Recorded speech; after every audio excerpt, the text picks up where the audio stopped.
결혼 3년 만에 찾아온 아기였습니다. 초음파 사진을 들고 시댁 대문을 열던 날 그녀를 맞이한 건 축하가 아니라 조작된 사진과 이혼 서류였죠. 그 밤 비를 맞으며 쫓겨난 그녀는 뱃속 아기만 꼭 안고 다짐했습니다. 나는 죽어도 좋지만 이 아이만은 지킨다. 이 재벌가 며느리한테 도대체 무슨 일이 생겼던 걸까요? 이야기 시작 전 구독과 좋아요를 눌러주시고 어디서 듣고 계신지 댓글 남겨주시면 그곳으로 행운이 가득 깃들기를 바라겠습니다. 지금 시작합니다. 살을 애는 듯한 칼바람이 불어오던 2018년 11월의 밤이었습니다. 서울 남산 자락에 자리 잡은 해운그룹 본가의 육중한 철문 앞에서도 다경은 추위를 느끼지 못했습니다. 외투 주머니 속에 깊이 찔러 넣은 오른손이 쥐고 있는 작은 초음파 사진 한 장이 난로처럼 온몸을 데우고 있었기 때문이죠. 그녀의 뱃속에는 이제 막 세상에 존재를 알린 생명이 자라고 있었습니다. 임신 3개월 차에 접어든 쌍둥이였죠. 다경은 오늘이야말로 남편과 시어머니에게 이 기쁜 소식을 전하고 그동안 준비해온 재단 요양원의 환경 개선 보고서를 당당히 내밀 생각이었습니다. 간호사 출신 며느리라는 꼬리표를 떼고 진짜 가족으로 인정받고 싶은 간절함이 그녀의 발걸음을 재촉했습니다. 현관에 들어서자마자 느껴지는 공기는 여느 때와 달랐습니다. 평소라면 은은하게 감돌았을 백합 향기 대신 서류 뭉치가 타는 듯한 매캐한 냄새와 숨막히는 정적이 거실을 가득 채우고 있었으니까요. 거실 중앙에 놓인 가죽 소파에는 시어머니인 한명숙 회장이 서리빨 같은 표정으로 앉아 있었고 그 곁에는 남편 서준이 고개를 푹 숙인 채 앉아 있었습니다. 그리고 맞은편에는 사촌 시동생인 윤세진 상무가 알 수 없는 미소를 머금은 채 노트북을 두드리고 있었죠. 다경은 본능적으로 불길한 예감을 감지했습니다. 인사를 건네기도 전에 시어머니의 날카로운 목소리가 먼저 고막을 때렸습니다. 내가 감히 내 집안을 능멸해. 다경은 영문을 몰라 눈을 동그랗게 떴습니다. 그녀가 들고 온 보고서 봉투를 내려놓기도 전에 윤세진 상무가 탁자 위에 흩어져 있던 서류들을 다경의 발치로 거칠게 던졌습니다. 종이들이 하얀 눈송이처럼 흩날리며 바닥에 깔렸습니다.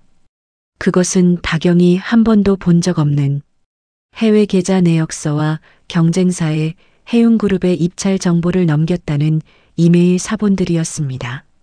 조작된 것이 분명했지만 너무나도 정교하게 만들어진 서류들이었죠.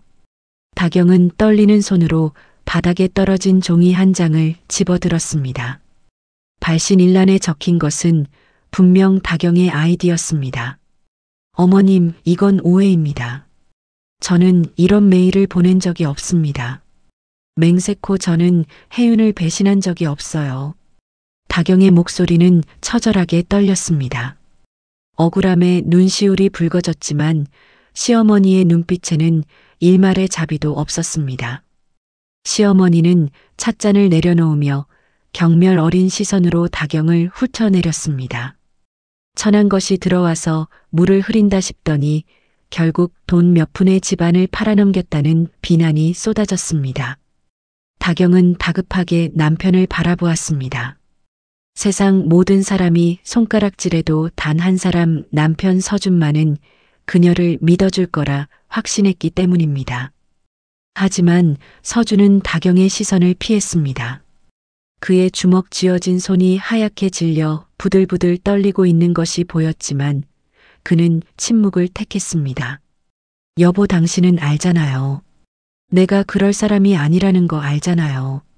제발 뭐라고 말 좀 해줘요. 다경이 남편의 바짓단을 잡고 애원했습니다. 그제야 서준이 천천히 고개를 들었습니다. 하지만 그 눈에 담긴 것은 신뢰가 아닌 깊은 절망과 배신감이었습니다. 윤세진이 미리 심어둔 의심의 씨앗이 서준의 마음속에서 이미 거대한 독초로 자라난 뒤였던 것이죠. 서준은 차갑게 식은 목소리로 다경의 손을 뿌리쳤습니다. 증거가 이렇게 명백해. 내 입장을 곤란하게 만들지 말고 나가줘. 그 한마디는 다경의 심장에 비수처럼 꽂혔습니다. 믿었던 남편마저 등을 돌린 순간 다경이 버티고 서 있던 세상은 와르르 무너져 내렸습니다. 주머니 속에 초음파 사진을 꺼내려던 손이 힘없이 툭 떨어졌습니다. 지금 임신 사실을 알린들 이들이 축복해 줄 리 없었습니다. 오히려 뱃속의 아이들마저 더러운 피를 이어받은 존재로 취급받을 것이 뻔했으니까요. 그때 윤세진이 비릿한 웃음을 흘리며 다경에게 다가왔습니다. 형수님, 아니 이제 이다경 씨라고 불러야겠네요. 입고 있는 옷, 걸치고 있는 폐물 전부 우리 해운에서 해준 것들 아닙니까? 도둑질로 챙긴 돈도 모자라 남의 집 물건까지 들고 나갈 셈입니까? 그 말은 시어머니의 짓이나 다름없었습니다. 시어머니는 턱짓으로 다경을 가리키며 당장 내 눈앞에서 치워버리라고 소리쳤습니다. 집안의 고용인들이 머뭇거리며 다경에게 다가왔습니다. 다경은 입술을 깨물어 터진 피를 삼키며 스스로 외투를 벗었습니다. 결혼 예물로 받았던 다이아몬드 반지와 목걸이도 거칠게 뜯어내어 탁자 위에 올려놓았습니다. 그녀에게 남은 것은 얇은 실크 원피스와 그 위에 걸친 하얀색 카디건 뿐이었습니다. 마치 병원의 환자복처럼 얇고 초라한 차림이었죠. 신발조차 제대로 신지 못한 채 다경은 거실 바닥에 맨발로 서 있었습니다. 대리석 바닥의 냉기가 발바닥을 타고 올라와 척추까지 얼어붙게 만들었습니다. 마지막으로 한 번만 더 묻겠습니다. 정말 저를 믿지 않으시나요? 다경은 마지막 힘을 짜내어 남편을 향해 물었습니다. 하지만 서준은 끝내 고개를 돌려 창밖의 어둠만을 응시했습니다. 그 침묵이 곧 대답이었습니다. 다경은 더 이상 미련을 두지 않기로 했습니다. 억지로 끌려나가느니 제 발로 걸어나가리라 다짐했습니다. 그녀는 고개를 꼿꼿이 들고 현관을 향해 걸어갔습니다.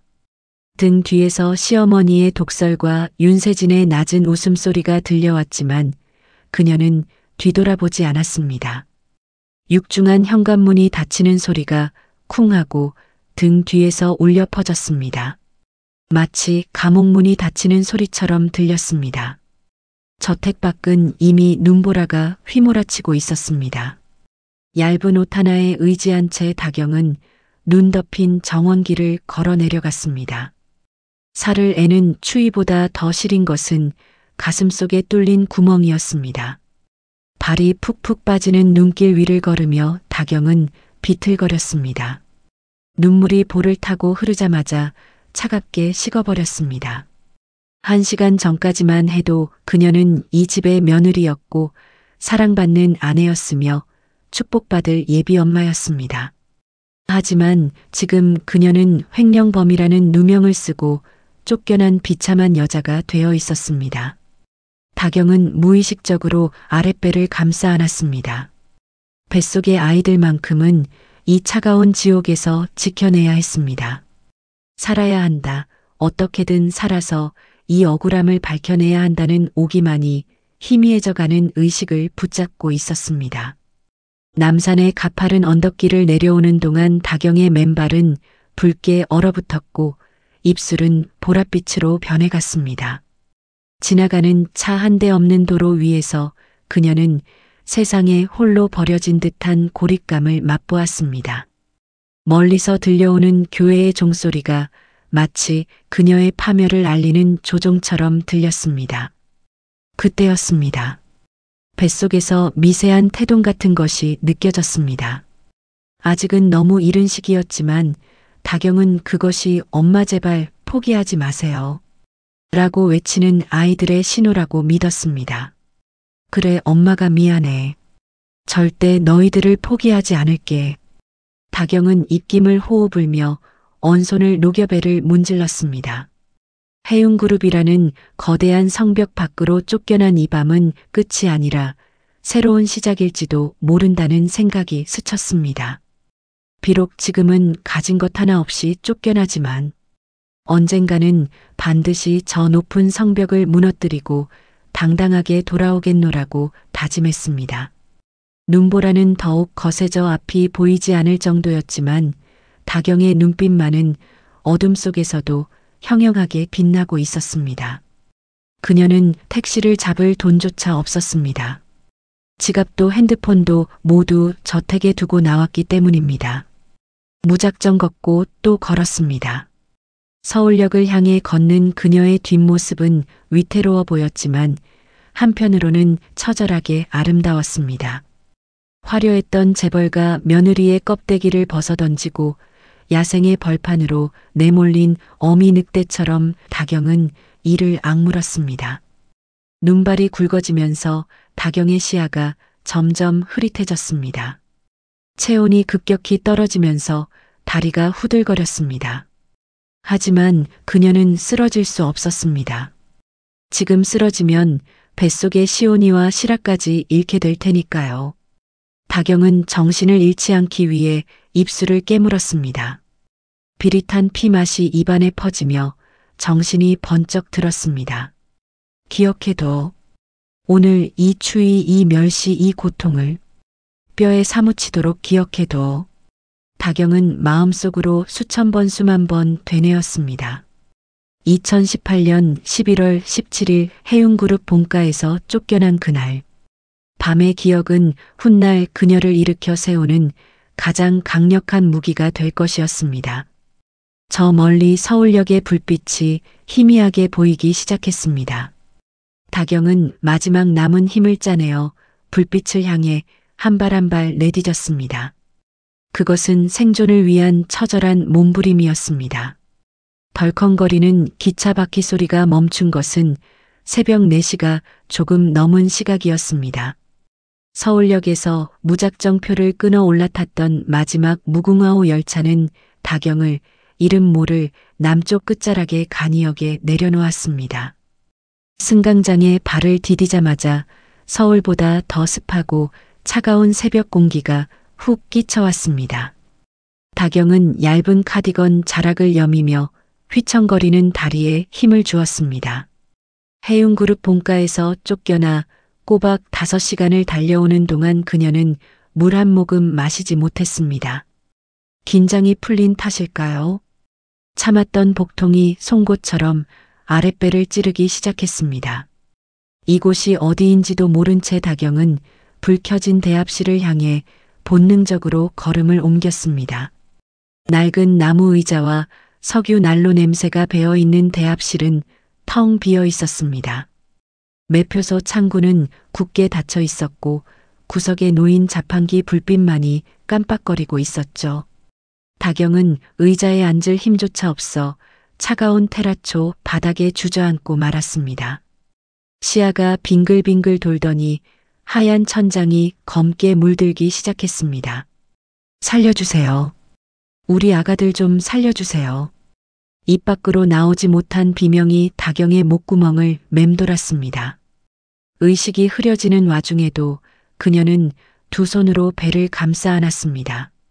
그때였습니다. 대합실 문이 드르륵 열리며 차가운 바람과 함께 누군가가 들어왔습니다. 역 앞 장터에서 장사를 준비하러 나온 장노인 부부였습니다. 아이고 여보, 여기 사람이 쓰러져 있어. 할머니의 다급한 목소리가 귓가에 웅웅거렸습니다. 거친 손길이 다경의 이마와 볼을 짚었습니다. 불덩이 같은 체온에 놀란 할아버지가 다경을 흔들어 깨웠지만 그녀는 이미 정신을 잃어가고 있었습니다. 하얀 원피스 자락 사이로 붉은 핏기가 비치는 것을 본 할머니가 비명을 질렀습니다. 이거 큰일 났다. 새댁이 하혈을 하는가 봐. 여보 빨리 읍내 병원으로 가요. 서둘러요. 이 시골 마을에는 늦은 밤에 문을 여는 산부인과가 없었습니다. 할아버지는 짐 싣는 리어카도 팽개쳐두고 다경을 들쳐 업었습니다. 70평생 구분 등으로 감당하기엔 버거운 무게였지만 생명을 살려야 한다는 일념 하나로 할아버지는 어둠 속을 달리기 시작했습니다. 할머니는 다경의 처진 손을 주무르며 끊임없이 말을 걸었습니다. 정신 차려요, 세댁. 아기 생각해서라도 눈 감으면 안 돼. 조금만 참아. 읍내에 있는 작은 병원 응급실에 도착했을 때 다경의 호흡은 이미 턱 밑까지 차오른 상태였습니다. 당직 의사가 급히 수액을 꽂고 초음파 기계를 배에 갖다 대었습니다. 모니터 위로 콩닥거리는 2개의 작은 심장 박동이 희미하게 나타났습니다. 기적입니다. 산모가 극도의 스트레스와 영양실조 상태인데도 태아들은 무사해요. 의사의 말에 장로인 부부는 그제야 안도의 한숨을 내쉬며 털썩 주저앉았습니다. 마치 친딸이라도 살린 것처럼 두 분의 눈가가 젖어 있었죠. 다경이 다시 눈을 뜬 것은 꼬박 하루가 지난 뒤였습니다. 낯선 천장과 소독약 냄새 그리고 침대맡에 놓인 따뜻한 죽 한 그릇이 그녀를 맞이했습니다. 머리맡에는 꼬깃꼬깃한 쌈짓돈을 꺼내 병원비를 치르고 꾸벅꾸벅 졸고 있는 할머니가 보였습니다. 다경은 소리 없이 눈물을 흘렸습니다. 피 한 방울 섞이지 않은 낯선 이들이 보여준 데가 없는 호의가 가족에게 버림받은 상처를 어루만져 주었기 때문입니다. 할머니 인기척에 눈을 뜬 할머니가 다경의 손을 따뜻하게 잡았습니다. 일어났어. 몸은 좀 어때? 아가들은 무사하대. 정말 천만다행이지 뭐야. 다경은 목이 메어 아무 말도 할 수 없었습니다. 그저 고개만 끄덕이며 하염없이 눈물을 쏟아냈습니다. 퇴원 수속을 밟아야 했지만 다경에게는 갈 곳이 없었습니다. 서울로 돌아갈 수도 해운그룹의 그림자가 닿는 곳에 있을 수도 없었으니까요. 막막함에 고개를 떨군 다경에게 할아버지가 투박하게 말을 건넸습니다. 갈 데 없으면 우리 집으로 가자. 누추하지만 방 한 칸은 내어줄 수 있어. 뱃속에 생명이 둘이나 있는데 길바닥에 나앉을 수는 없잖나. 그렇게 다경은 장로인 부부가 운영하는 역전 분식집 2층의 작은 단칸방에 짐을 풀었습니다. 세 사람이 눕기에도 비좁은 방이었지만 다경에게는 그 어떤 궁궐보다 아늑한 보금자리였습니다. 벽지 곳곳이 뜯어지고 외풍이 드는 낡은 방이었지만 장로인 부부가 챙겨준 두꺼운 솜니불은 따뜻했습니다. 그날 밤 다경은 창밖으로 보이는 깜깜한 시골 풍경을 바라보며 다짐했습니다. 더 이상 이다경은 재벌가 며느리도 해운재단의 실장도 아니었습니다. 그저 두 아이를 지켜내야 하는 엄마일 뿐이었습니다. 그녀는 배를 쓰다듬으며 아이들에게 속삭였습니다. 시온아 실아야. 여기가 우리 집이야. 엄마가 여기서 너희들 꼭 지킬게. 다음 날부터 다경은 분식집 일을 돕기 시작했습니다. 화려한 드레스 대신 시장표 몸빼 바지를 입고 고운 손에는 고무장갑을 꼈습니다. 새벽 5시면 일어나 멸치 육수를 우려내고 김밥 재료를 다듬었습니다. 처음 해보는 거친 일에 손가락 마디마디가 부르트고 갈라졌지만 다경은 힘들다는 내색 한 번 하지 않았습니다. 오히려 몸을 움직일수록 복잡했던 머릿속이 맑아지는 것을 느꼈습니다. 오후에는 근처 요양원에서 아르바이트를 시작했습니다. 간호사 자격증이 있다는 사실을 숨기고 단순 간병 보조로 들어갔지만 그녀의 야무진 일솜씨는 금세 소문이 났습니다. 욕창이 생긴 노인들의 등을 정성껏 닦아주고 치매로 헛소리를 하는 할머니들의 말동무가 되어주었습니다. 해운재단 실장으로 책상 앞에 앉아 서류로만 보던 요양 현장은 생각보다 훨씬 열악하고 처참했습니다. 하지만 그 속에서도 사람 냄새가 났고 삶의 희로애락이 꿈틀거리고 있었습니다. 세댁은 어쩜 이렇게 노인네들 마음을 잘 알아. 꼭 잃어버린 내 딸 같아. 요양원의 박씨 할머니가 사탕 하나를 다경의 손에 쥐어주며 말했습니다.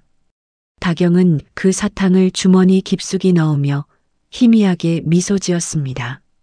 쫓겨나던 밤 시어머니가 던졌던 모욕적인 말들이 떠올랐지만 더 이상 아프지 않았습니다. 지금 그녀에게는 뱃속에서 무럭무럭 자라는 아이들과 친부모님처럼 곁을 지켜주는 장노인 부부 그리고 그녀를 필요로 하는 요양원의 노인들이 있었으니까요. 계절이 바뀌어 차가운 바람이 잦아들고 들판에 아지랑이가 피어오를 무렵 다경의 배는 제법 불러왔습니다. 임신 6개월 차에 접어든 어느 날 밤 다경은 퉁퉁 부은 다리를 주무르며 낡은 노트 한 권을 펼쳤습니다. 그곳에는 요양원에서 일하며 틈틈이 메모해둔 아이디어들이 빼곡하게 적혀 있었습니다. 노인들의 건강 상태를 기록하는 방식, 응급 상황 시 대처, 매뉴얼, 보호자들과의 소통 방법 등 현장에서 직접 겪으며 느낀 문제점과 해결책들이었습니다. 이것들을 데이터로 만들면 다경의 눈이 반짝였습니다. 비록 지금은 시골 요양원의 아르바이트생이지만 그녀의 머릿속에는 이미 미래의 그림이 그려지고 있었습니다. 버려진 줄 알았던 이곳에서 그녀는 새로운 희망의 씨앗을 발견한 것입니다. 그것은 훗날 세상을 바꿀 케어 브릿지의 시작이었습니다. 다경은 볼펜을 꾹 눌러 잡으며 노트 맨 윗줄에 이렇게 적었습니다. 사람을 살리는 기술, 마음을 잇는 돌봄. 2층 방의 형광등 불빛 아래서 다경은 밤이 깊도록 노트를 채워나갔습니다. 창밖에서는 개구리 울음소리가 정겨운 자장가처럼 들려왔습니다. 그렇게 세 사람 아니 뱃속의 쌍둥이까지 5 식구의 첫 번째 봄이 깊어가고 있었습니다. 어느덧 계절이 20번 넘게 바뀌고 산과 들의 색깔이 7년이라는 시간 동안 변해갔습니다. 2025년 5월에 햇살이 쏟아지는 시골 요양원의 뒷마당은 여느 때처럼 평화롭고도 소란스러웠습니다. 도심의 키즈 카페나 영어 유치원 대신 흙먼지 날리는 요양원 마당이 아이들의 놀이터이자 학교였습니다. 이곳에서 자란 쌍둥이 시온과 시라는 7살이 되었습니다. 마당 한 구석 평상 위에는 고장나서 버려진 혈압 측정기와 구형 라디오가 해부된 채 널려 있었습니다. 그 복잡한 전선과 회로, 기판 사이로 고사리 같은 손이 바쁘게 움직이고 있었죠. 쌍둥이 중 오빠인 시온이었습니다. 또래 아이들이 로봇 장난감을 가지고 놀 때 시온은 기계의 속을 들여다보는 것에 푹 빠져 있었습니다. 작은 드라이버를 쥔 시온의 눈매는 7살 아이의 것이라고 믿기 힘들 만큼 진지했습니다. 엄마 이것 봐요. 여기 센서 연결 부위가 녹이 슬어서 전기가 안 통한 거예요. 이것만 긁어내고 다시 납땜하면 쓸 수 있을 것 같아요. 시온이 기름때 묻은 얼굴로 활짝 웃으며 다경에게 부품을 들어 보였습니다. 다경은 아들의 머리를 쓰다듬으며 놀라움을 감추지 못했습니다. 누가 가르쳐 준 적도 없는데 시온은 기계의 원리를 본능적으로 이해하고 있었습니다. 요양원 자동문이 고장나면 수리기사가 오기도 전에 원인을 찾아내는 것도 언제나 시온이었죠. 그 시각 마당 반대편 정자에서는 까르르 웃음소리가 울려 퍼졌습니다. 쌍둥이 동생 시라가 할머니들 사이에 둘러싸여 재롱을 부리고 있었습니다. 시라는 타고난 배우이자 상담사였습니다. 할머니 무릎이 콕콕 쑤셔요. 비가 오려나 보다. 제가 호해드릴게요. 아프지 마라 아프지 마라. 시라가 박씨 할머니의 굽은 무릎에 입김을 호호 불어주자 할머니들의 얼굴에 주름진 미소가 번졌습니다. 시라는 어른들의 표정과 목소리 톤만 보고도 기분을 기가 막히게 알아맞혔습니다. 우울해하는 할아버지에게는 옛날 이야기를 해달라고 조르고 화가 난 조리사 이모에게는 슬그머니 다가가 어깨를 주물러주는 아이였습니다. 다경은 빨래 건조대에 널린 하얀 이불보 사이로 두 아이를 바라보았습니다. 가슴 한구석이 찌릿하게 저려왔습니다. 해운그룹의 저택에서 태어났다면 최고급 교육을 받으며 귀공자 공주님 소리를 듣고 자랐을 아이들이었습니다. 하지만 다경은 지금의 삶이 아이들에게 더 큰 축복이라고 믿었습니다. 차가운 대리석 바닥 대신 따뜻한 흙을 밟고 기계적인 예절 교육 대신 사람의 체온을 나누는 법을 배웠으니까요. 이곳 요양원의 100명의 노인들이 모두 아이들의 할머니이자 할아버지였습니다. 다경아 못하냐? 나와서 수박 좀 먹어라. 장노인 할머니가 쟁반 가득 붉게 잘 익은 수박을 들고 나왔습니다. 7년 전 빗속에서 다경을 구해준 두 분은 이제 아이들에게 진짜 친외조 부모보다 더 애틋한 존재가 되어 있었습니다. 다경은 고무장갑을 벗고 평상으로 다가갔습니다.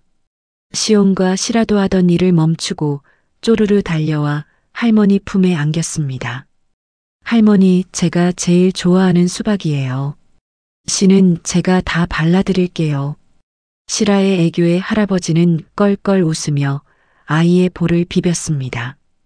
격식과 체면 대신 붉은 수박 물이 턱으로 흘러내려도 마주보고 웃을 수 있는 이 소박한 풍경이 다경에게는 눈물겹도록 소중했습니다. 하지만 평온한 낮과 달리 다경의 밤은 치열했습니다. 아이들이 잠든 밤 10시가 되면 다경은 엄마에서 데이터 분석가로 변신했습니다. 좁은 단칸방 한 구석에 놓인 중고 노트북이 그녀의 무기였습니다. 7년 동안 요양원에서 일하며 다경은 수많은 노인들의 데이터를 모았습니다. 식사량, 수면, 패턴 복용 약물, 그리고 그날의 기분 변화까지.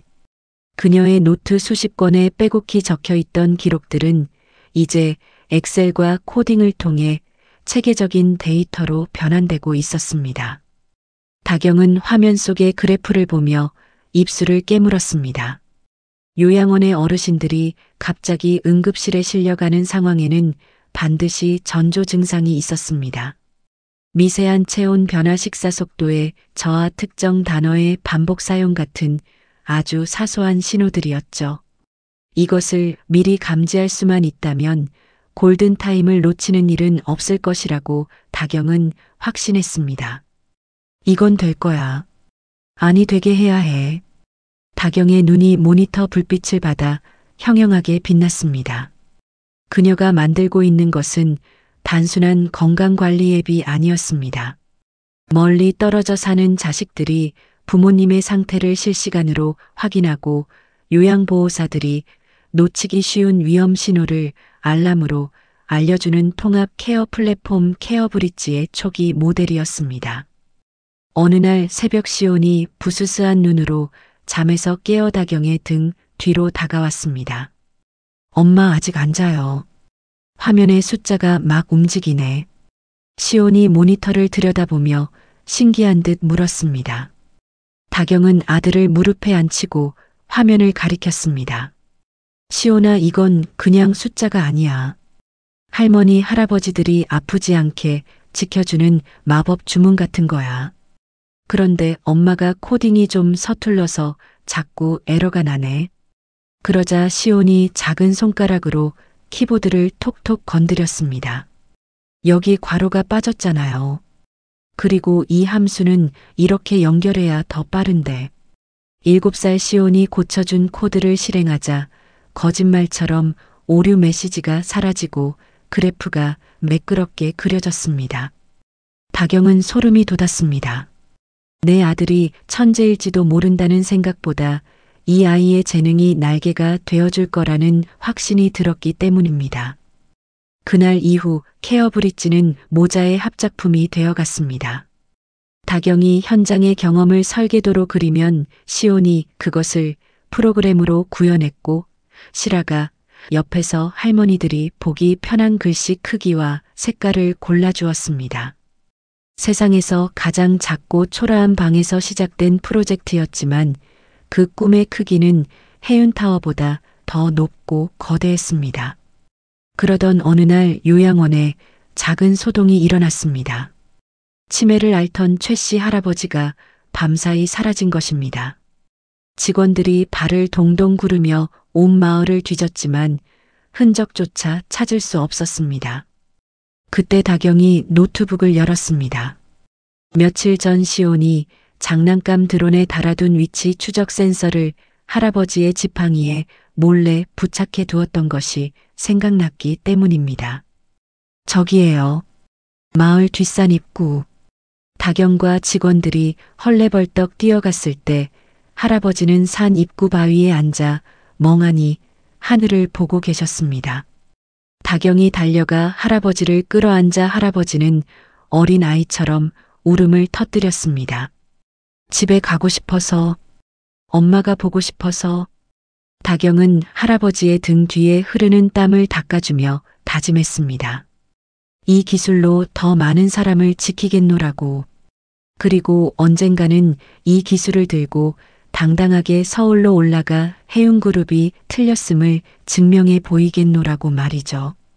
그렇게 시간은 흘러 케어브릿지 앱은 입소문을 타기 시작했습니다.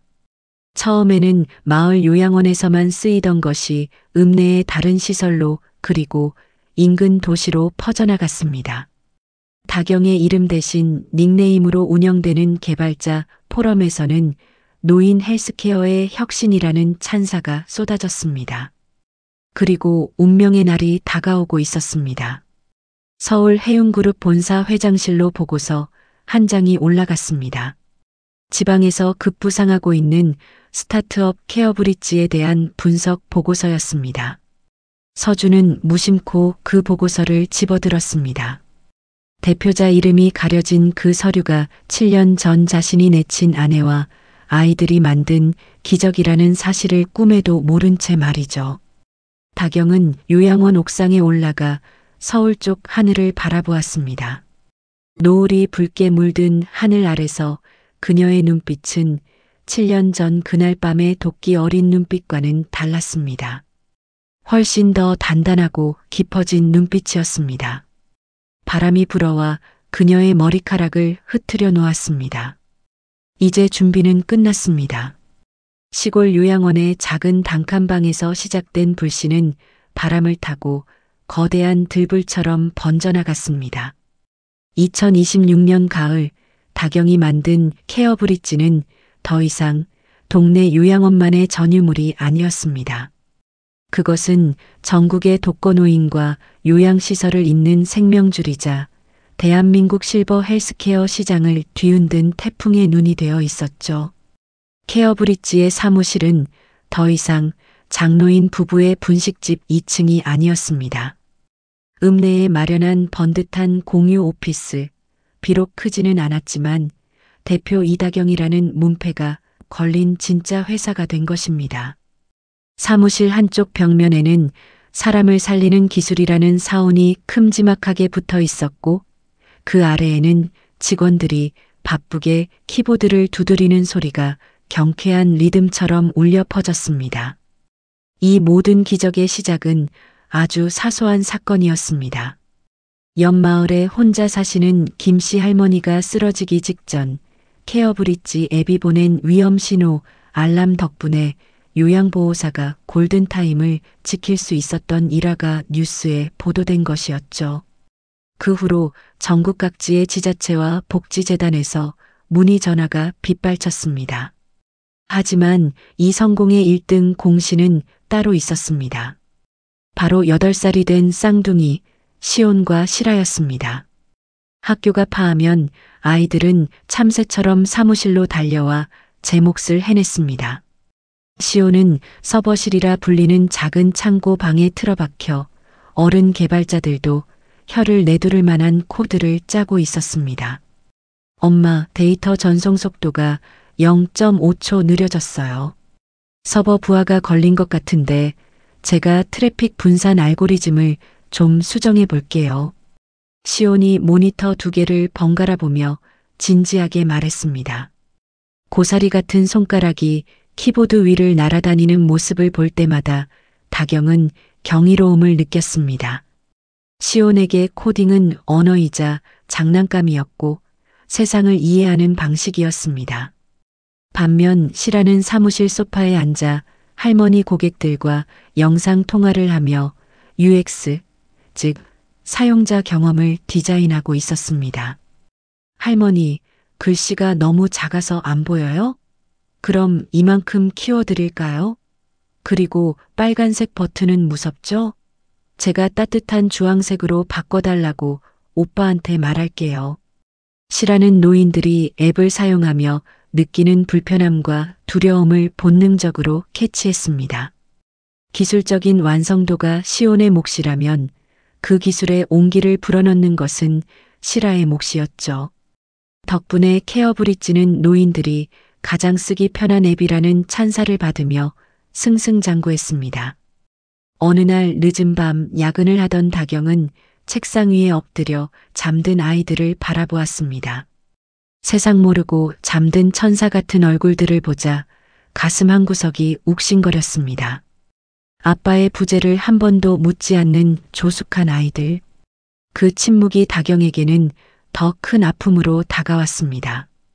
다경은 잠든 시온의 머리카락을 쓸어 넘기며 속삭였습니다. 고마워. 그리고 미안해. 너희가 없었다면 엄마는 여기까지 오지 못했을 거야. 그때였습니다. 다경의 컴퓨터로 메일 한 통이 도착했다는 알림음이 띠링하고 울렸습니다. 발신인을 확인한 순간 다경의 심장이 덜컥 내려앉았습니다. 7년이라는 시간이 흘렀어도 절대 잊을 수 없는 이름, 뼛속까지 각인된 그 이름이 모니터 화면에 선명하게 떠 있었기 때문입니다. 해운그룹 기획조정실 민서준 부회장입니다. 공동 프로젝트를 제안합니다. 다경은 자신의 눈을 의심했습니다. 숨이 턱 막혀오고 손끝이 차갑게 떨려왔습니다. 마우스를 쥔 손에 힘이 들어갔습니다. 7년 전 차가운 눈빛으로 자신을 내치던 남자가 이제는 비즈니스 파트너로서 손을 내밀고 있는 상황. 이 기막힌 아이러니 앞에서 다경은 헛웃음을 흘릴 수밖에 없었습니다. 메일의 내용은 정중하고 건조했습니다. 해운그룹이 새롭게 추진하는 스마트 시니어 타운 사업에 케어브릿지의 기술력이 필요하다는 제안이었습니다. 그들은 케어브릿지 대표 이다경이 자신들이 벌인 며느리라는 사실을 꿈에도 모르는 눈치였습니다. 다경은 모니터 속 민서준이라는 이름 세 글자를 노려보았습니다. 분노와 그리움, 증오와 연민이 뒤섞인 복잡한 감정이 소용돌이쳤습니다. 당신들은 내가 죽은 줄 알겠지. 아니, 죽었기를 바랐겠지. 다경은 떨리는 손으로 답장 버튼을 누르려다 멈췄습니다. 이것은 함정일까? 아니면 기회일까? 만약 이 제안을 받아들인다면 다시 그 지옥 같은 해운의 세계로 발을 들여놓게 되는 셈이었습니다. 하지만 피한다고 해서 끝날 악연이 아니었습니다. 언젠가는 마주쳐야 할 운명이라면 지금이 바로 그 타이밍일지도 모른다는 생각이 스쳤습니다. 다경은 자리에서 일어나 창가로 다가갔습니다. 유리창에 비친 자신의 얼굴은 7년 정겁에 질려 떨던 며느리가 아니었습니다. 수많은 풍파를 견뎌내고 두 아이를 키워낸 강인한 어머니이자 성공한 기업가의 눈빛을 하고 있었습니다. 좋아. 원한다면 만나주지. 하지만 이번엔 당신들이 알던 이다경이 아닐 거야. 다경은 결연한 표정으로 다시 자리에 앉았습니다. 그리고 키보드 위에 손을 올렸습니다. 그녀가 써내려가는 답장은 단순한 비즈니스 메일이 아니었습니다. 해운그룹을 향해 던지는 선전포고이자 복수의 서막을 알리는 신호탄이었습니다. 귀사의 제안에 긍정적인 검토를 마쳤습니다. 세부사항 논의를 위한 미팅을 요청합니다. 마이너스 케어브릿지 대표 이다경.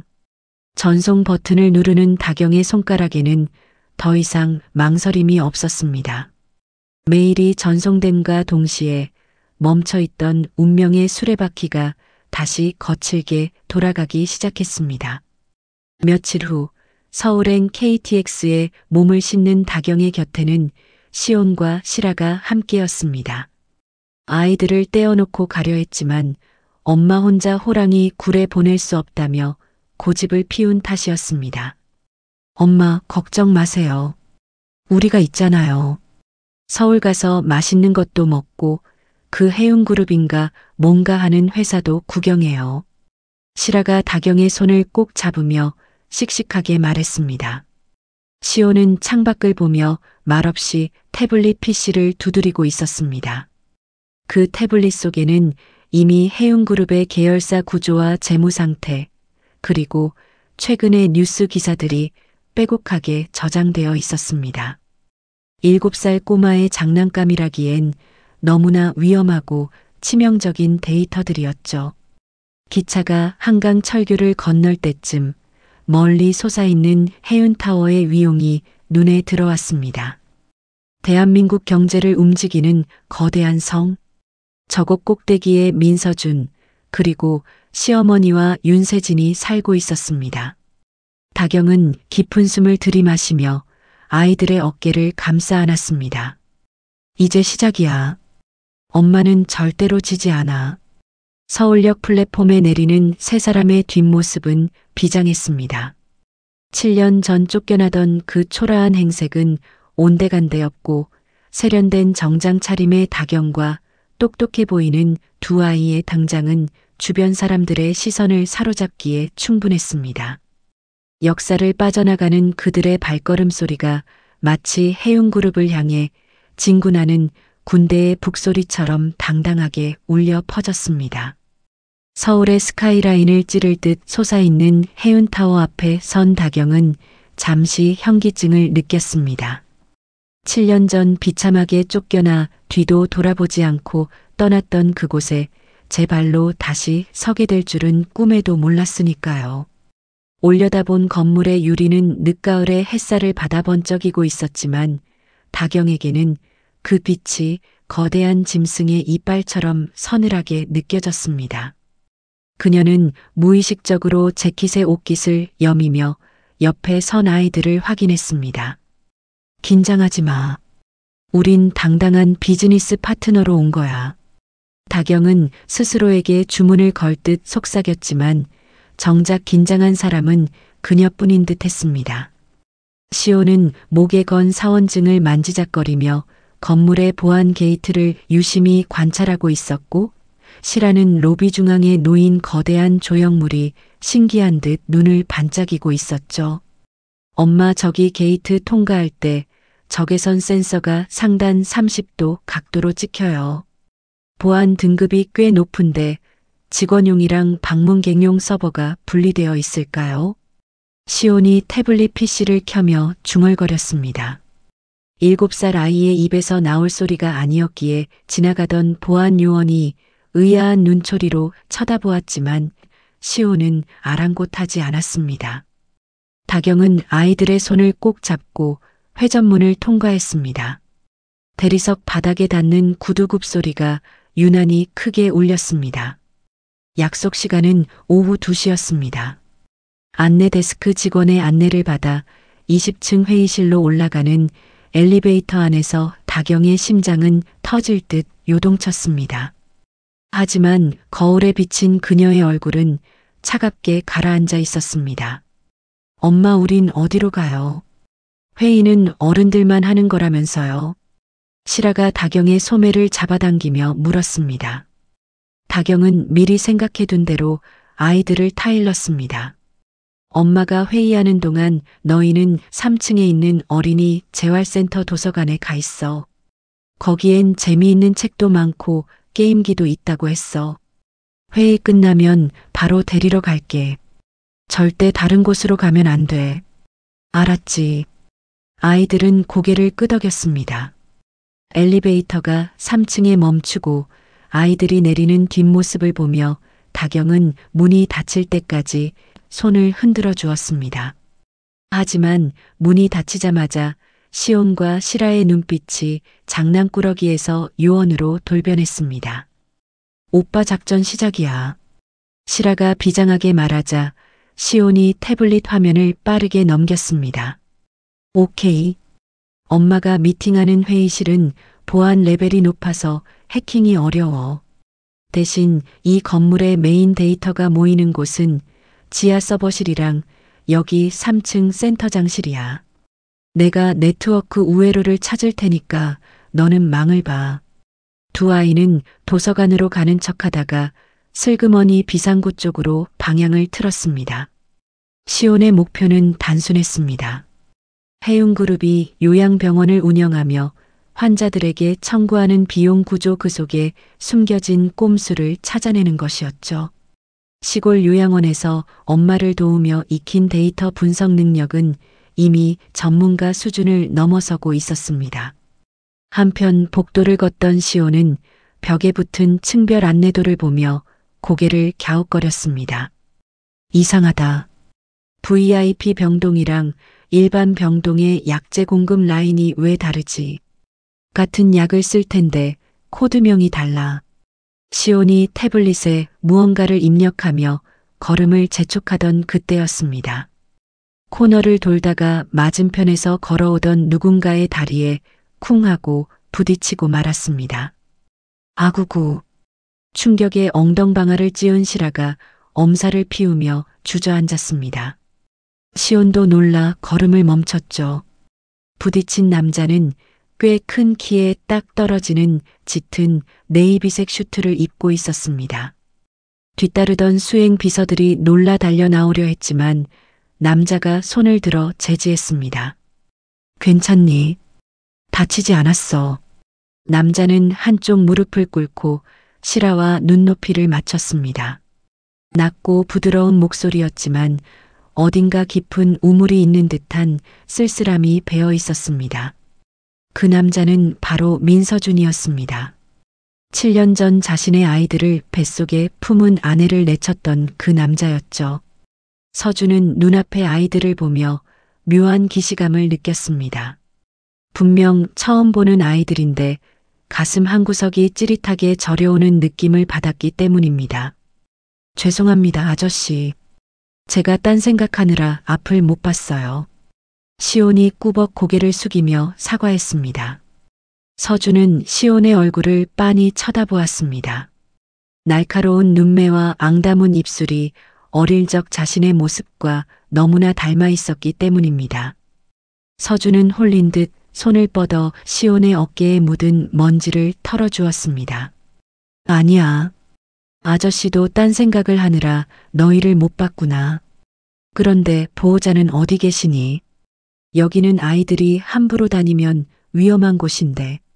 서준의 물음에 시라가 눈을 깜빡이며 대답했습니다. 엄마는 일하러 가셨어요. 우리는 도서관 가는 길이었는데 길이 너무 복잡해서요. 아저씨는 여기서 일해요. 서준은 씁쓸하게 웃으며 고개를 끄덕였습니다. 그렇지. 일하고 있지. 아주 오랫동안.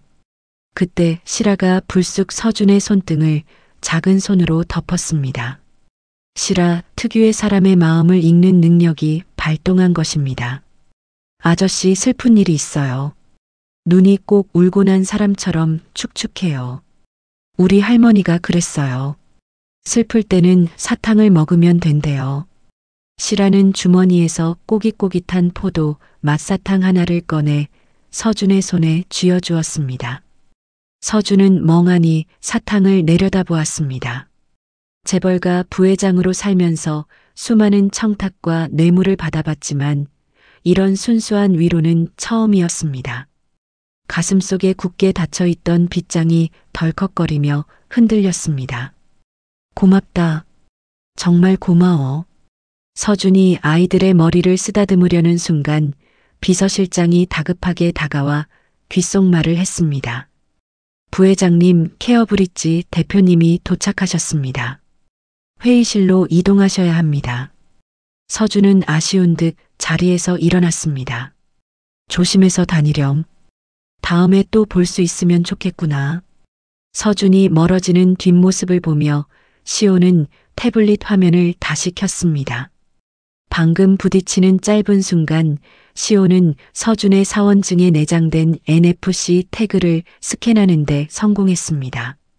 화면에 해운그룹 내부 인트라넷 접속 권한 승인이라는 녹색 글자가 떴습니다. 오빠, 저 아저씨 누구야? 되게 높으신 분 같은데. 시라의 질문에 시온은 차가운 표정으로 대답했습니다. 몰라.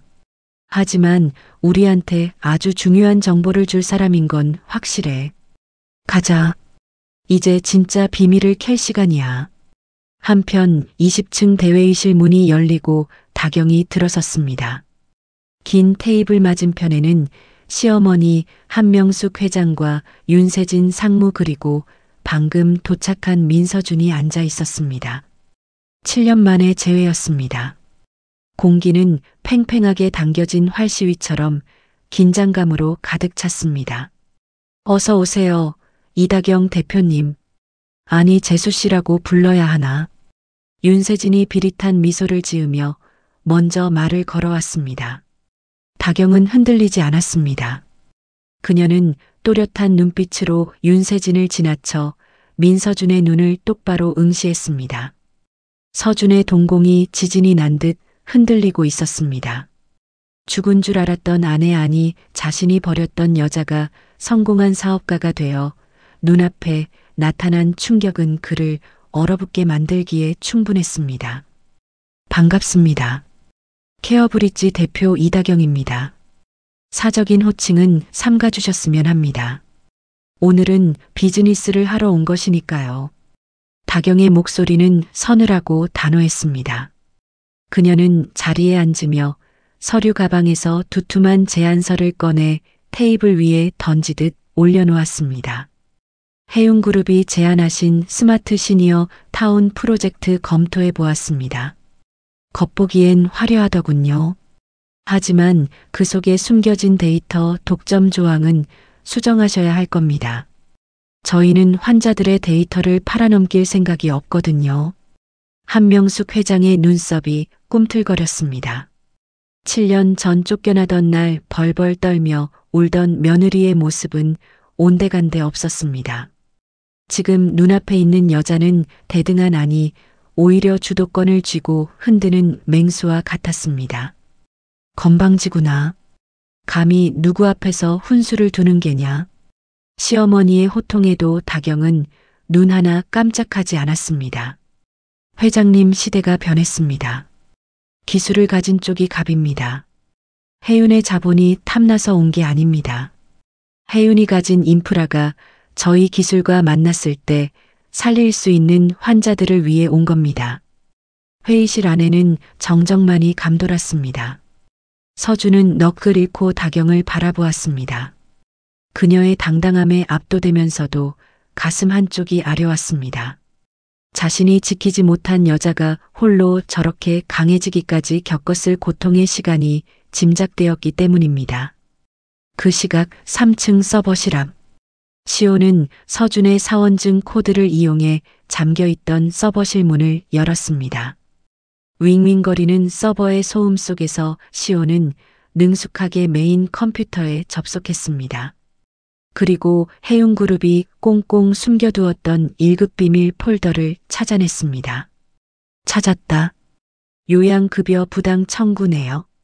화면 가득 뜨는 붉은색 숫자들을 보며 시온의 입가에 서늘한 미소가 번졌습니다. 그것은 단순한 비리가 아니었습니다. 환자들에게 꼭 필요한 검사를 생략하고 값싼 약물을 쓰면서 차액을 챙긴 명백한 범죄의 증거였습니다. 오빠, 이거 엄마한테 보여줘야 해. 망을 보던 시라가 다급하게 속삭였습니다. 시온은 데이터를 자신의 클라우드로 전송했습니다. 전송 완료 메시지가 뜨는데 걸린 시간은 단 1분이었습니다. 자, 이제 가자. 아빠라고 불릴 자격도 없는 사람들에게 선물을 줘야지. 아이들은 아무 일도 없었다는 듯 도서관으로 돌아갔습니다. 하지만 그들의 손에는 해운그룹을 뿌리째 뒤흔들 거대한 폭탄이 쥐어져 있었습니다. 회의실에 앉아있는 다경도 그리고 그녀를 노려보는 해운의 사람들도 아직은 알지 못했습니다. 7살 쌍둥이가 가져온 이 작은 데이터 조각이 7년 묵은 복수의 서막을 여는 열쇠가 될 것임을 말입니다. 12월의 첫날 서울 강남의 대형 컨벤션 센터는 이른 아침부터 취재진의 열기로 뜨겁게 달아올랐습니다. 시니어 헬스케어의 미래 포럼이라는 거창한 타이틀이 걸린 무대 위로는 해운그룹과 케어브릿지의 로고가 나란히 빛나고 있었습니다. 겉보기에는 대기업과 유망 스타트업의 아름다운 동행처럼 보였지만 실상은 먹이 사슬의 가장 꼭대기에 있는 포식자가 먹잇감을 삼키기 직전에 벌이는 화려한 쇼에 불과했죠. 대기실 거울 앞에 선 다경은 재킷의 매무새를 다듬었습니다. 짙은 남색 정장은 그녀를 더욱 냉철하고 단단해 보이게 만들었습니다. 그때 대기실 문이 열리고 윤세진 상무가 들어왔습니다. 그는 여유만만한 미소로 다경에게 다가와 비스듬히 섰습니다. 이다경 대표, 오늘 발표 잘 부탁합니다. 이 포럼이 끝나면 케어브릿지는 해운의 이름으로 다시 태어날 겁니다. 계약서 도장은 이미 찍힌 거나 다름없으니 너무 긴장하지 마세요. 윤세진의 말에는 다경을 향한 조롱과 확신이 깔려 있었습니다. 그는 오늘 이 자리에서 케어브릿지의 기술력을 해운의 성과로 포장하고 다경을 허울뿐인 고문 자리로 밀어낼 계획이었습니다. 하지만 다경은 동요하지 않았습니다. 오히려 차분하게 그를 응시하며 입을 열었습니다. 기대하셔도 좋습니다, 상무님. 오늘은 해운이 감추고 싶어 했던 진짜 데이터가 세상에 공개되는 날이니까요. 윤세진은 다경의 말을 그저 허세로 치부하며 코웃음을 쳤습니다. 그는 알지 못했습니다. 무대 뒤편 음향 조정실 구석진 자리에 시온과 시라가 숨어 있다는 사실을 말이죠. 두 아이는 검은색 후드를 깊게 눌러 쓴 채 각자의 태블릿과 방송 장비를 연결하고 있었습니다. 오빠 준비됐어? 타이밍 맞출 수 있지? 시라가 긴장된 목소리로 물었습니다. 시온은 헤드폰을 쓴 채 엄지손가락을 치켜 세웠습니다. 화면 속 코드는 이미 해운그룹의 서버 방화벽을 뚫고 메인 프레젠테이션 시스템에 침투해 있었습니다. 시온의 손가락이 카운트다운을 시작했습니다. 무대에 막이 오르고 화려한 조명 아래 다경이 섰습니다. 객석 맨 앞줄에는 한명숙 회장과 민서준 부회장이 나란히 앉아 있었습니다.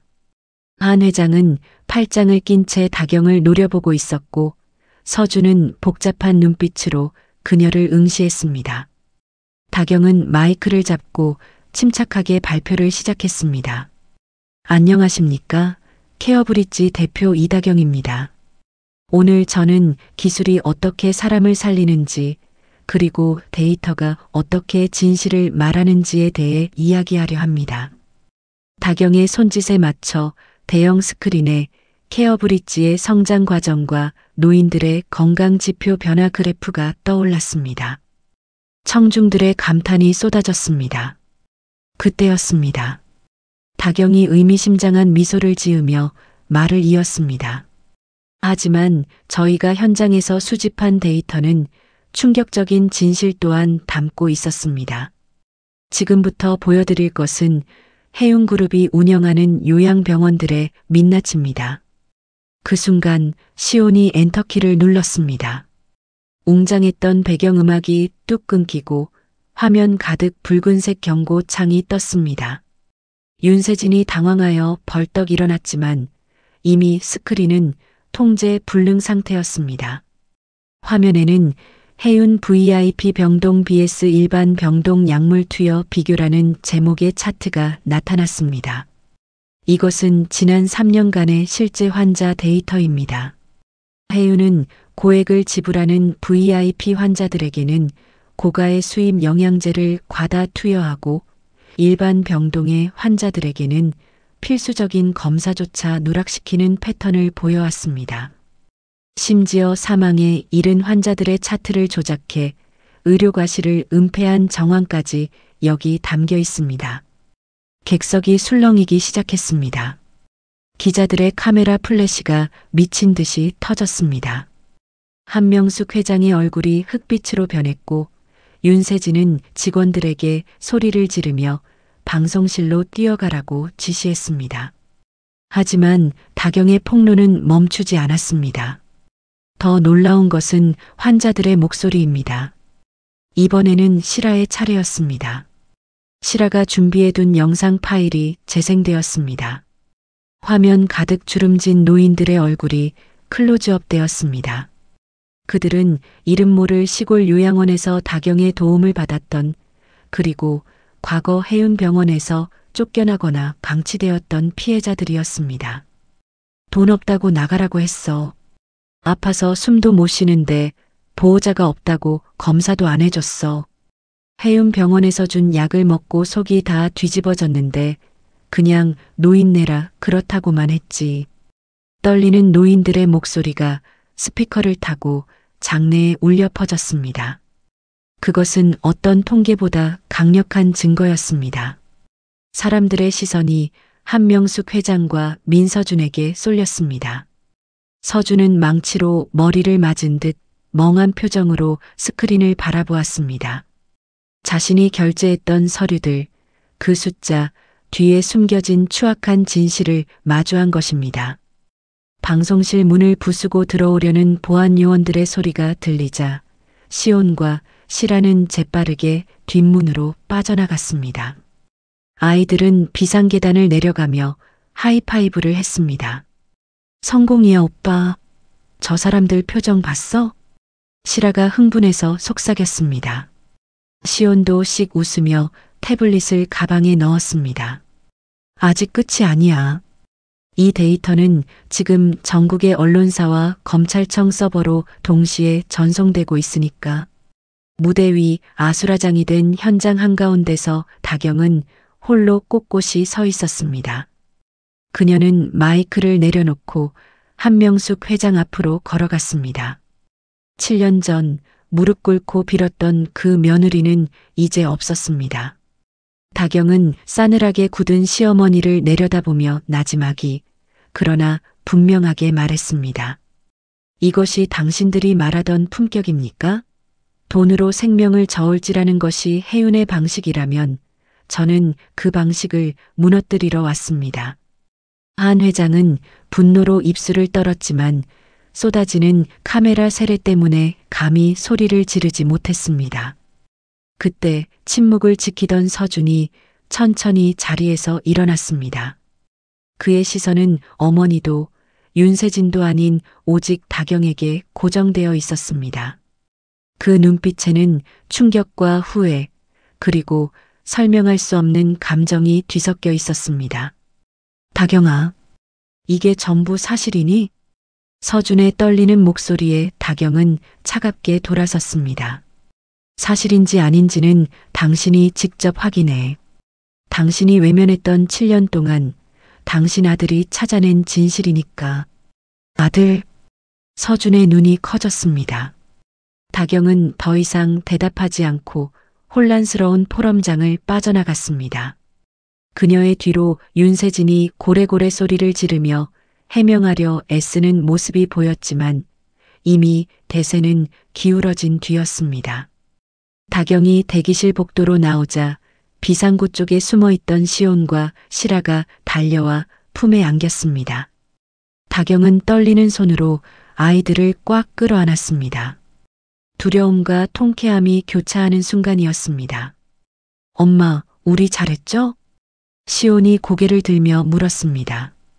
다경은 눈물을 글썽이며 고개를 끄덕였습니다. 그래, 정말 잘했어. 너희가 엄마를 그리고 수많은 할머니 할아버지들을 지켜낸 거야. 하지만 전쟁은 이제 시작이었습니다.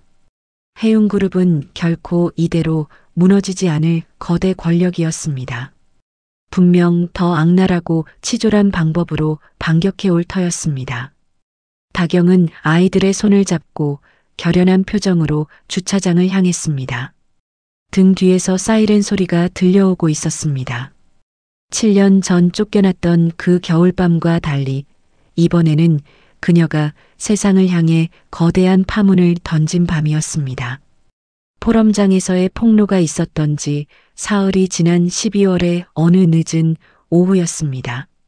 서울을 발칵 뒤집어 놓은 다경과 쌍둥이는 다시 평화로운 시골 요양원으로 돌아와 있었습니다.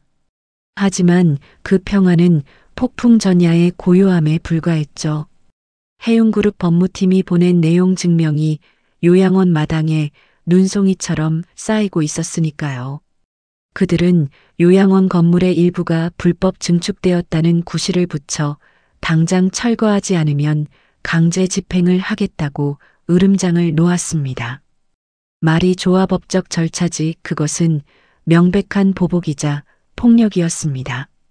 마당 입구에는 벌써부터 용역업체 직원들이 타고 온 검은 승합차들이 진을 치고 있었습니다.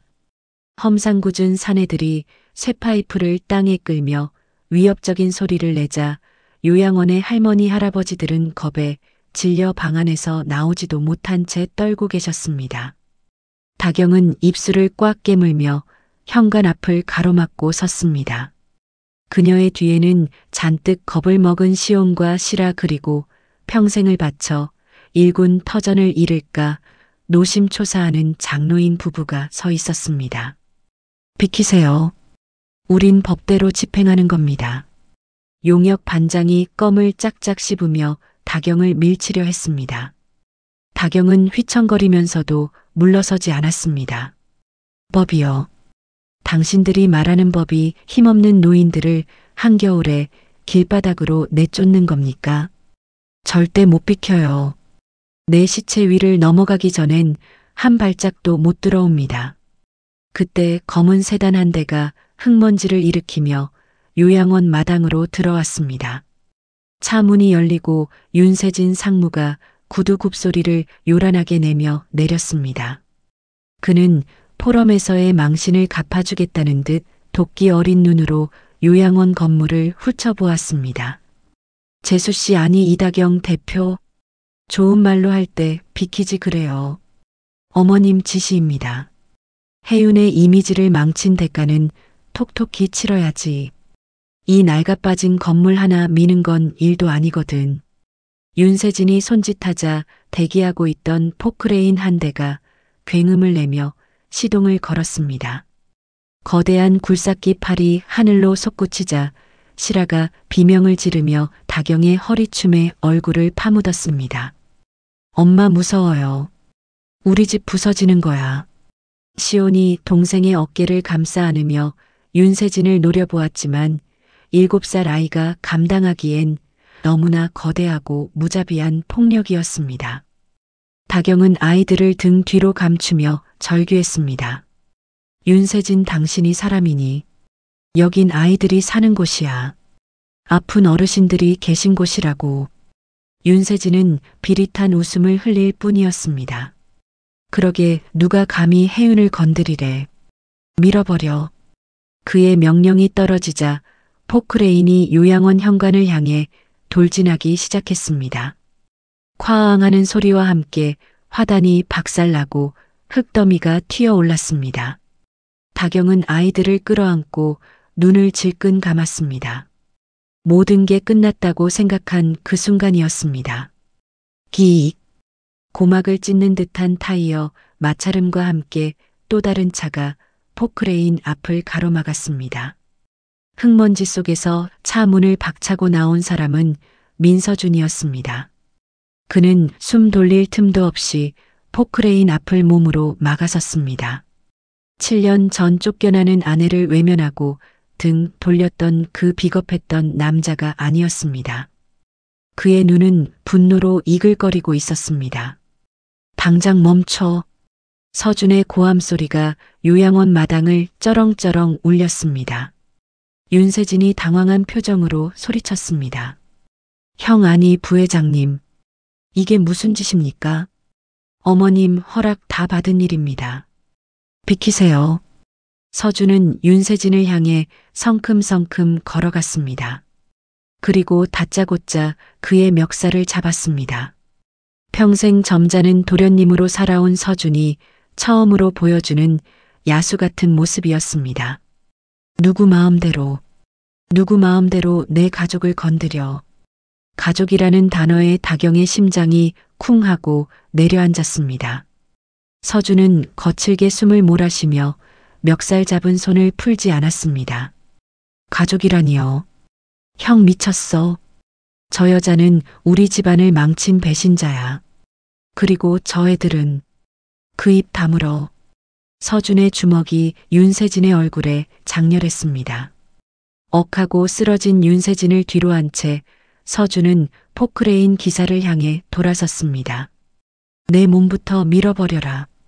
내가 이 자리에 서 있는 한 이 건물 벽돌 하나도 건드리지 못한다. 기사는 해운그룹 부회장의 서슬 퍼런 기세에 눌려 슬그머니 시동을 껐습니다. 서준은 천천히 몸을 돌려 다경과 아이들을 바라보았습니다. 흙투성이가 된 다경과 겁에 질린 쌍둥이의 모습이 그의 가슴을 후벼 팠습니다. 7년 전 자신이 지키지 못해 쫓아냈던 그 밤의 잔상이 겹쳐 보였습니다. 서준은 떨리는 다리로 다경에게 다가갔습니다. 그리고 무릎을 꿇었습니다. 다경이 아닌 아이들의 눈높이에 맞춰 앉은 것입니다. 시온과 시라는 낯선 아저씨의 돌발 행동에 눈을 동그랗게 떴습니다. 서준의 눈에서 뜨거운 눈물이 툭 하고 떨어졌습니다. 미안하다. 정말 미안하다. 서준은 떨리는 손을 뻗어 시온의 어깨를 조심스럽게 잡았습니다. 포럼장에서 아들이라는 말을 들었을 때부터 심장이 터질 것 같았지만 이렇게 마주하고 나니 확신할 수 있었습니다. 자신을 쏙 빼닮은 눈매 똑똑하고 당찬 기운. 이 아이들은 자신의 핏줄이었습니다. 아저씨가 너무 늦게 왔어. 아저씨가. 아니 아빠가 나빴어. 아빠라는 단어에 실아의 눈이 커졌습니다. 시온은 입술을 깨물며 서준의 시선을 피했지만 잡힌 어깨를 뿌리치지는 않았습니다. 서준은 고개를 들어 다경을 올려다보았습니다. 다경아, 나 이제 회사 같은 거 필요 없다. 부회장 자리도 혜윤이라는 이름도 다 버릴게. 그러니까 제발 한 번만 기회를 줘. 내가 저지른 죄 갚을 수 있게 해줘. 그때 바닥에 쓰러져 있던 윤세진이 비틀거리는 몸을 일으키며 악을 썼습니다. 민서준, 너 지금 제정신이야. 여기서 물러나면 회장님이 가만 안 두실 거야. 지분이고 경영권이고 다 뺏길 줄 알아. 빈털터리가 되고 싶어? 서준은 일어서서 윤세진을 차갑게 내려다보았습니다. 그리고 주머니에서 휴대폰과 지갑 차키를 꺼내 바닥에 던졌습니다. 가져가. 그딴 껍데기 너나 다 가져. 내가 지키고 싶은 건 저 회사가 아니야. 바로 여기 이 사람들이야. 서준의 선언은 단호했습니다. 그는 넥타이를 풀어 헤치고 양복 상의를 벗어 흙바닥에 앉아 떨고 있는 장로인 할머니의 어깨에 덮어주었습니다. 그것은 그가 평생을 입고 살았던 재벌이라는 옷을 벗어던지고 진짜 가장으로서의 옷을 입는 의식이었습니다. 용역 깡패들은 분위기가 심상치 않음을 감지하고 슬금슬금 뒷걸음질 쳤습니다. 윤세진은 분한 듯 땅을 치며 소리쳤지만 이미 상황은 종료된 뒤였습니다. 서준이 버티고 서 있는 한 그 누구도 감히 요양원을 건드릴 수 없었습니다. 차가운 겨울바람이 불어왔지만 요양원 마당에는 묘한 온기가 감돌기 시작했습니다. 다경은 멍하니 서준을 바라보았습니다. 7년 전 눈보라 속으로 자신을 내몰았던 남자가 이제는 그 눈보라를 온몸으로 막아주고 있었습니다. 원망과 미움이 눈 녹듯 사라진 것은 아니었지만 적어도 지금 이 순간 그가 보여준 진심만큼은 부정할 수 없었습니다. 실아가 조심스럽게 서준의 바짓단을 잡았습니다. 아저씨, 정말 우리 아빠예요? 서준은 왈칵 쏟아지는 눈물을 참지 못하고 실아를 와락 끌어안았습니다. 그래, 아빠야. 못난 아빠야. 그 모습을 지켜보던 시온의 눈가에도 물기가 어렸습니다. 요양원의 할머니들이 하나둘씩 밖으로 나와 박수를 치기 시작했습니다. 그것은 돌아온 탕아를 환영하는 소리이자 새로운 가족의 탄생을 축복하는 소리였습니다. 해운그룹이 무너뜨리려 했던 이 낡은 요양원은 오히려 서준의 결단으로 인해 그 어느 때보다 단단한 요새가 되었습니다. 1월의 차가운 아침 공기를 가르며 대한민국 전역에 생중계된 기자회견장은 그야말로 충격의 도가니였습니다. 수백 대의 카메라 플래시가 터지는 단상 위에 선 사람은 다름 아닌 민서준 전 해운그룹 부회장이었습니다. 그는 평소에 완벽하게 세팅된 모습이 아닌 조금은 수척하지만 결연한 얼굴로 마이크 앞에 섰습니다. 그의 곁에는 변호인단 대신 낡은 서류 가방 하나만이 놓여 있었죠.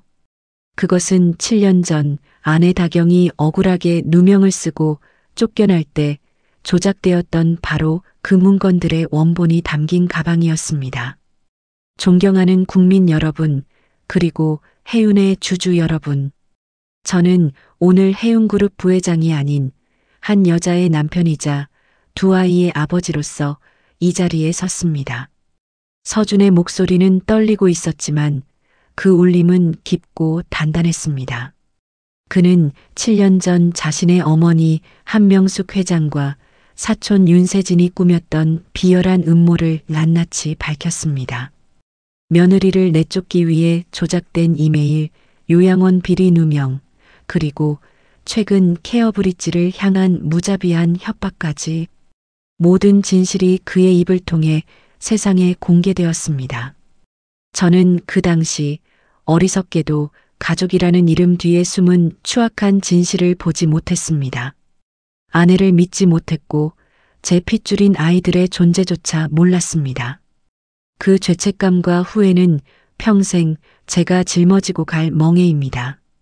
텔레비전으로 이 장면을 지켜보던 한명숙 회장은 찻잔을 떨어뜨리며 뒷목을 잡고 쓰러졌습니다. 윤세진 상무는 공항에서 출국하려다 검찰 수사관들에게 체포되어 끌려나갔습니다. 해운그룹이라는 거대한 제국은 그 뿌리부터 흔들리며 무너져 내리고 있었지만 그것은 파멸이 아닌 정화의 과정이었습니다. 서준은 마지막으로 폭탄 선언을 던졌습니다. 저는 오늘부로 해운그룹의 모든 경영권과 지분을 포기합니다. 대신 제 개인 사재를 털어 해운의료재단을 공익법인으로 전환하고 케어브릿지와 합병하여 오직 환자만을 위한 새로운 재단을 설립하겠습니다. 돈이 아닌 생명을 쫓는 기업, 그것이 제가 아이들에게 물려주고 싶은 진짜 유산입니다. 기자회견이 끝나고 서준이 단상을 내려올 때 장내는 기묘한 정적에 휩싸였습니다. 질문을 던지려던 기자들도 숙연해질 만큼 그의 진심이 닿았기 때문입니다. 계절이 바뀌어 매화꽃이 흐드러지게 핀 3월이 되었습니다. 해운그룹 본사는 반토막이 났고 주가는 곤두박질 쳤지만 새롭게 출범한 해운마이너스케어 재단은 사람들의 뜨거운 지지 속에 첫 발을 내디뎠습니다. 그리고 그 변화의 중심에는 더 이상 쫓겨난 며느리가 아닌 재단의 공동 이사장이 된 다경이 있었습니다. 하지만 다경에게 가장 소중한 변화는 회사에서 일어난 일이 아니었습니다. 주말 오후 시골 요양원 마당 평상에 둘러앉은 풍경이 바로 그것이었죠. 그곳에는 7년 전 쫓겨나던 날 입었던 초라한 옷 대신 편안한 니트를 입은 다경과 셔츠 소매를 걷어붙인 서준이 함께 상추를 씻고 있었습니다. 아빠, 이것 봐요. 제가 만든 자동 고기 굽기 기계예요. 센서가 온도를 감지해서 타지 않게 뒤집어줘요. 시온이 자랑스럽게 내민 조잡한 기계를 보며 서준은 감탄사를 연발했습니다. 우와, 우리 시온이는 정말 천재구나. 아빠가 어릴 땐 이런 거 상상도 못했는데. 서준의 칭찬에 시온의 어깨가 으쓱 올라갔습니다. 그 옆에서 실아가 서준의 입에 쌈을 넣어주며 제잘거렸습니다. 아빠 아하세요. 할머니가 담근 쌈장이라 진짜 맛있어요. 근데 아빠 넥타이 안 매니까 훨씬 잘생겨 보여요. 그래. 우리 공주님이 그렇다면 그런 거지. 서준은 입이 찢어져라 웃으며 딸이 주는 쌈을 받아 먹었습니다. 재벌가 부회장의 위엄은 온데간데 없고 그저 아이들의 재롱에 녹아내리는 팔불출 아빠의 모습뿐이었습니다. 그 모습을 지켜보던 장노인 부부도 허허 웃으며 막걸리 잔을 기울였습니다. 자네, 이제 진짜 사위 같구먼. 진작 이렇게 살았으면 얼마나 좋아. 장노인 할아버지의 핀잔 섞인 농담에 서준은 머쓱한 듯 뒷머리를 긁적였습니다. 죄송합니다, 장인어른. 앞으로 제가 평생 갚으며 살겠습니다. 서준이 장노인 부부를 자연스럽게 장인어른, 장모님이라 부르는 모습에 다경의 가슴이 뭉클해졌습니다. 혈연으로 맺어진 가족에게서 버림받았던 두 사람이 피 한 방울 섞이지 않았지만 마음으로 맺어진 진짜 가족 품에서 비로소 안식을 찾은 것입니다.